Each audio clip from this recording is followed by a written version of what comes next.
Very important. We will talk about that after the break. That will be my next line of questions, Mr.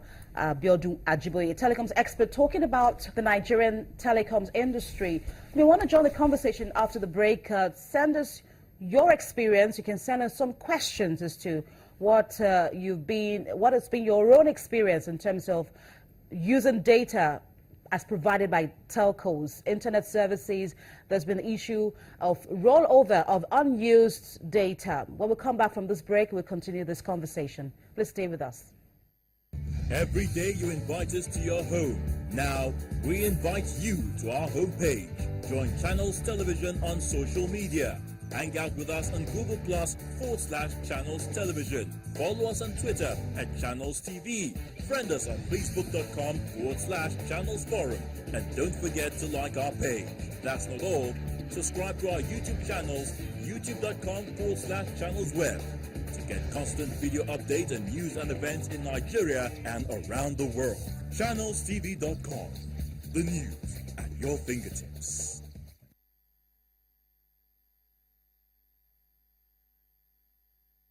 You're welcome back to Business Morning. You can join the conversation. Send us your tweet at CTV Harriet. You can also send at B Boson. You can also tweet at me, CTV_Bolaji A. You can also tweet at the Bigger Brothers, at Biz Morning, and at Channels TV. Pt.2 Ajiboye is still with us here in the studio talking about the developments in the Nigerian telecom sector. If you're one of those who have had issues with rollover of your data, you've had issues with asking the telco providers to say, I didn't use this amount of data for the previous month. Is it possible for me to roll it over into the next month?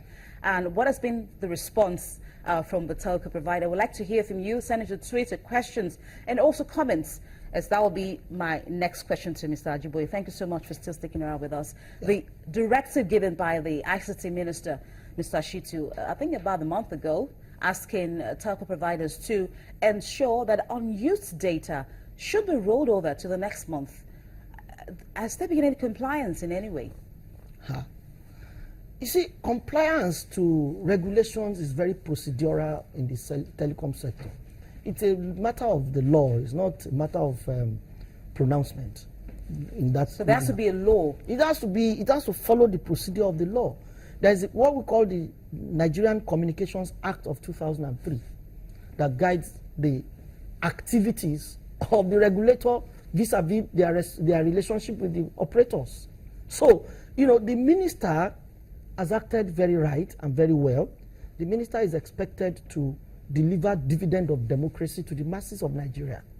The minister is representing the federal government of Nigeria, the president, the political party that won election, and they are supposed to deliver their manifesto and promises. That's what the minister is, a political appointee whose mission and responsibility is to say, look, my government will bring good life to you as masses of Nigeria.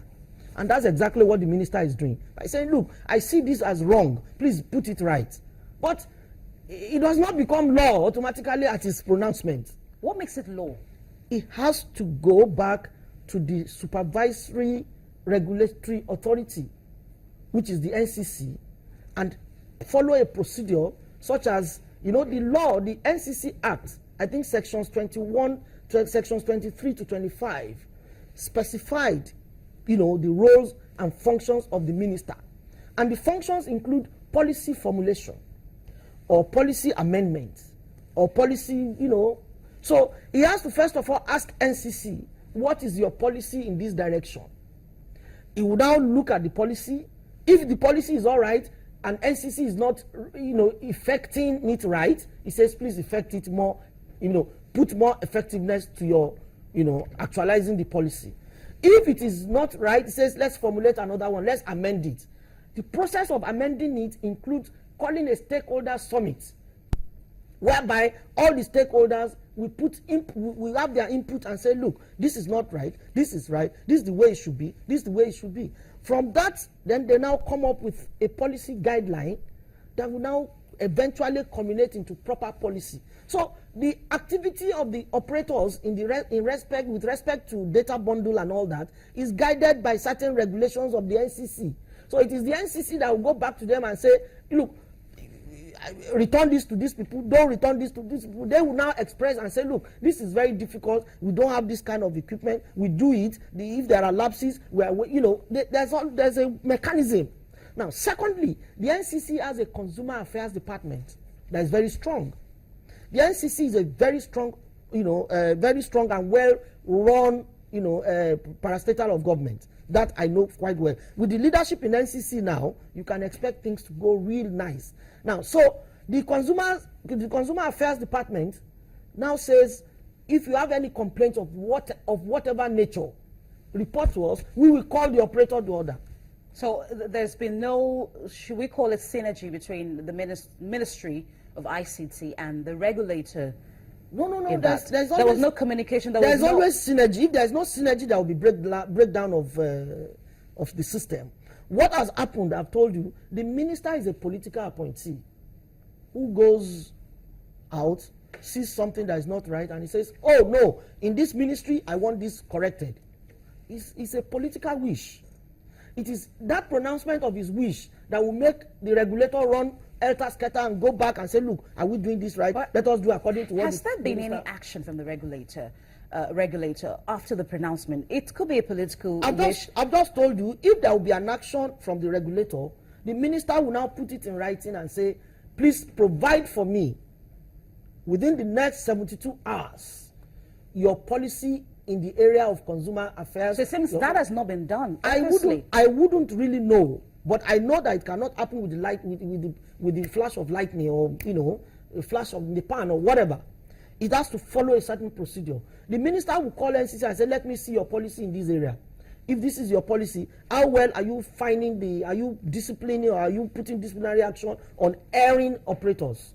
You understand? So I'm sure NCC is not resting on its oars in the area of meting out punitive measures to all these erring operators, if there are erring operators in the area of consumer affairs. But the consumer affairs department, if any consumer has a problem with respect to data bundle rollover or whatever, such a person has a right to make his or her complaint known to the regulator via the consumer affairs department and say, listen, at this point, this time, this thing was not done right for me. They did not return my unused data, at the end of the month X or month Y.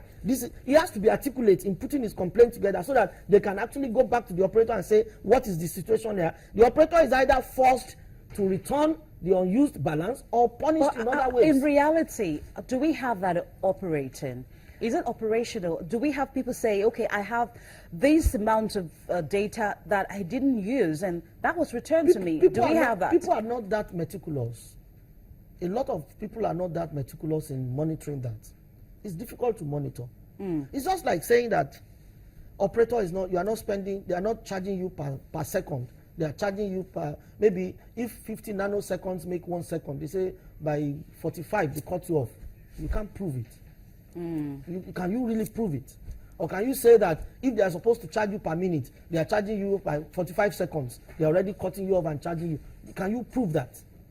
So, some of these things are difficult to put on the table. But if you can manage to articulately put it on the table, you get justice. I can assure you of that. The Consumer Affairs Department of NCC is very, very strong. Okay. That I can tell you. So our consumers should be educated to actually be meticulous and articulate in putting their complaints together and send it to the Consumer Affairs Department of NCC. Oh, okay. I want us to also talking about protecting the consumer. How well do you think that the regulator in the industry, the entity in this case, is working with other agencies that seems to be protecting or are supposed to be protecting consumer, like the CPC? Any relationship? How would you assess the level of relationship? Yes, there's a strong relationship between NCC and CPC. I think there's an interministerial caucus that looks into this problem. But the issue here basically is that there should be what we call more active consumer advocacy groups. You understand? Consumer advocacy groups should come up to actually defend the rights of the consumers. We have NatComs, many years ago.